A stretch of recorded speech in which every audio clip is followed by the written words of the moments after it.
এবছর ডেঙ্গুতে নিহতদের মধ্যে উল্লেখযোগ্য সংখ্যক ঢাকা দক্ষিণ সিটির বাসিন্দা। সরেজমিন পরিদর্শনে গিয়ে দেখা মিলেছে খাল ড্রেনে ভাসছে এডিস মশার লার্ভা।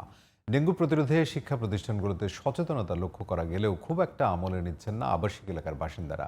এদিকে ডেঙ্গুর পাশাপাশি চোখ রাঙাচ্ছে করোনা ভাইরাসও। সবাইকে স্বাস্থ্যবিধি মেনে চলার পরামর্শ দিয়েছেন চিকিৎসকেরা।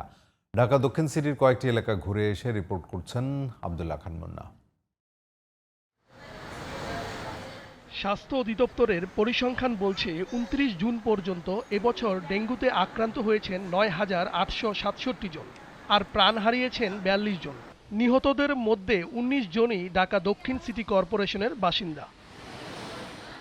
সরজমিন পরিদর্শনে গিয়ে দেখা গেল ঢাকা দক্ষিণের যাত্রাবাড়ি, ডেমরা, রায়ারবাগ, শনিয়াখড়া ও পোস্তকলার খাল ড্রেনে ভেসে উঠেছে ডেঙ্গুর লার্ভা।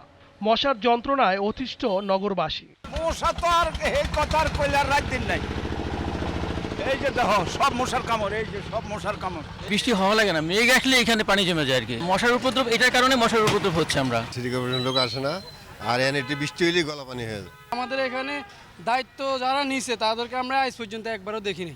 কোনো লোকজন নাই, এক বছর থেকে কোনো লোকজন নাই। ডেঙ্গুর পাশাপাশি বাড়ছে করোনার সংক্রমণ, যার প্রভাব পড়েছে শিক্ষা প্রতিষ্ঠানে। নিজ উদ্যোগেই নানা সচেতনতামূলক কার্যক্রম চালাচ্ছে স্কুল কর্তৃপক্ষ। আর আমরা নিজের উদ্যোগে আমাদের মেশিন কিনে নিচ্ছি। আমরা প্রতিদিনই সকালবেলা এসে প্রতিটা রুম যাতে মশা না থাকে ফ্যান ছেড়ে দেওয়া হয়, পরিষ্কার করা হয়। ডেঙ্গু নিয়ে বেশি চিন্তিত এইচএসসি পরীক্ষার্থী, শিক্ষক ও অভিভাবকেরা। ডক্টর মাহবুবুর রহমান মোল্লা কলেজে এইবার ৩১৯০ জন পরীক্ষা দেয়। সেই পরীক্ষার্থী প্রথম বাংলা প্রথম পত্র পরীক্ষা দেওয়ার পরে তার ডেঙ্গুতে এমন অবস্থা হয়েছে যে বাংলা দ্বিতীয় পরীক্ষার দিন সে বিছানা থেকে উঠতে পারে না।